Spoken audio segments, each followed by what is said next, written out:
Lights, camera, have a seat. Welcome to the Jackie O Show.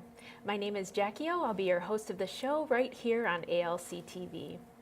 Well, when it comes to the serious opioid and heroin epidemic, it's no secret that Ohio is leading the way in its death toll counts. Now, this problem is hitting way too close to home, as we've heard from some other individuals and guests who have been on the Jackie O Show in the past. But the good news is there's still hope. We've got one organization in Northeast Ohio that is trailblazing the way with a new device that could help those who are in recovery programs make it through to the other side. Today, please help me welcome Joe Matuscak, the Director of Development and Marketing, and Dan Haight, the Chief Operating Officer for the LCADA Way. Gentlemen, thank you for coming on the show today. Thanks for having us. Yes, Thank you, Jay. yes, you are making local news headlines everywhere with Channel 3 and Channel 5, and I'm really excited to talk about this new device that you have going on here. But before we do that, I just want to let everybody know, what does LCADA stand for? LCADA stands for, it used to be Lorain County Alcohol and Drug Abuse Services. Mm-hmm. A couple years back, we changed our name because we're no longer just drug and alcohol treatment. We also do mental health and prevention in the schools and things like that. Mm-hmm. So we were remarketed, rebranded, became the LCADA Way. So since then, we've remarketed, and Joe has done a great job pushing us into different venues and different cities. Mm-hmm. So we've been expanding tremendously, unfortunately, due to the heroin epidemic. Right, I know that is a big deal right now. Actually, let's talk about that for a minute.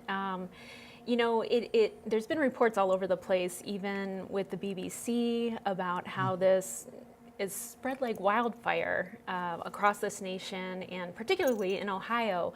Why do you think Ohio is so hard hit? Well, basically the reason why, one of the reasons why, is because we're the corridor. And you think about it, we have Turnpike, we have 71 that comes up from the south, we have everything that connects Chicago to New York, it comes right through us. Mm-hmm. We have 71 that comes up from, you know, the southern part of the United States. Everything culminates up through Ohio. Mm-hmm. When you could talk about East Coast, West Coast, and moving things. Mm-hmm. And that's a decent part of it. The other part of it is we had a lot of doctors, mainly in the middle southern part of Ohio, who became basically pill mills. And they were overprescribing opiates for cash on hand and things like that. Wow. So it really became just an issue of two things, you know, those particular came together. Mm-hmm. And the BBC did mention, or did throw a headline out there too, that mentioned that there was a federal official that actually mentioned there was a connection between the heroin or opioid problem in connection with joblessness or the state of the economy. Do you think there's any correlation there at all, or? I would say because of depression. I mean, people lose their jobs, they become depressed, they usually experience some sort of trauma in their life. And then typically when people are depressed or have trauma, they turn either to drugs or alcohol. And I think part of it might have been, you know, coming through that way. That would be the relationship. Mm-hmm. And one of the other issues is our CEO, Tom Stuber, talks about it in a lot of his presentations, is when the pharmaceutical companies ask the government to bring pain to the fifth vital sign. And when that happened, anytime you go into a doctor's office, they say, what is your level of pain? And at one time it was a series of smiley faces with a frown ending up at a big smile, or 1 to 10. And the hospitals were rated on that rating system. Mm-hmm. So when you went home and filled out a survey for your stay or your experience at the hospital, if they didn't get 5 stars for how you helped them with pain, they were docked. Wow. So a lot of, I guess back within 10 years ago, they were over-prescribing opiates just to keep that measurement down. Oh, man. And that was a big issue, you know, in coming forward with a lot of the epidemic as it is today, where if you get 60 Oxycontin for a toothache and you take all 60 and your prescription ends, you have a tendency to want more of that same feeling. And rather than going to having your doctor refill a subscription, at times you have gone to the street or to a friend and to see if they might have something. Exactly. Yeah, we've heard from the mayor in Avon Lake and the judge here too, and they've both testified to that fact that a lot of times it begins with a prescription painkiller, even if it's from a sports injury or something like that, and it just progresses into something much worse and more destructive too. But the good news is you have hope today, and we want to talk about the good stuff. So tell us, Monica Robbins did do a report on a new device that your organization is trailblazing up here in Northeast Ohio, and it's called the Bridge. Is that correct? Correct. So tell us a little bit about what the Bridge is and what it does. Okay. So the Bridge device, and we have one here with us, it's a little device about the size of a quarter, maybe a little bigger, and it's this inside of there is a battery, and the battery lasts about 5 days. Inside of that, we plug in 3 probes. One's actually a negative, but the other 3 are the positives. These get placed on different parts of the ear, and what they do is they send electrical impulses, small ones that you really don't feel after about a couple minutes after it's been placed on there.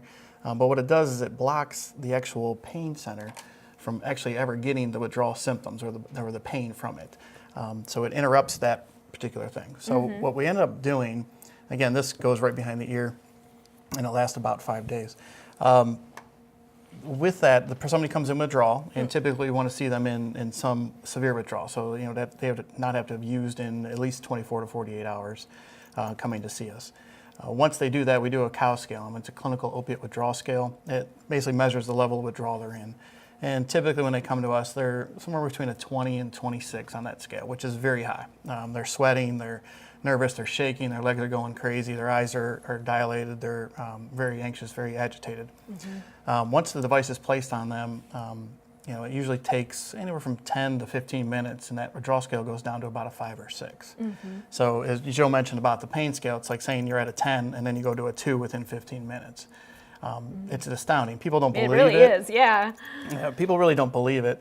Now, one thing about this is that when they put it on there, it's basically like a bee sting. So it has little pins on the bottom of these diodes here that when you place it on there, it really clasps in there, and then of course they put it on there. With that though, what we do is we end up getting them to that point, and then we give them what we call comfort meds. They're non-narcotic comfort meds. Ibuprofen, something for sleep, something for nausea, things that go along with withdrawal symptoms. So we get them comfortable through those 5 days. And then during that time, they're set up with treatment options.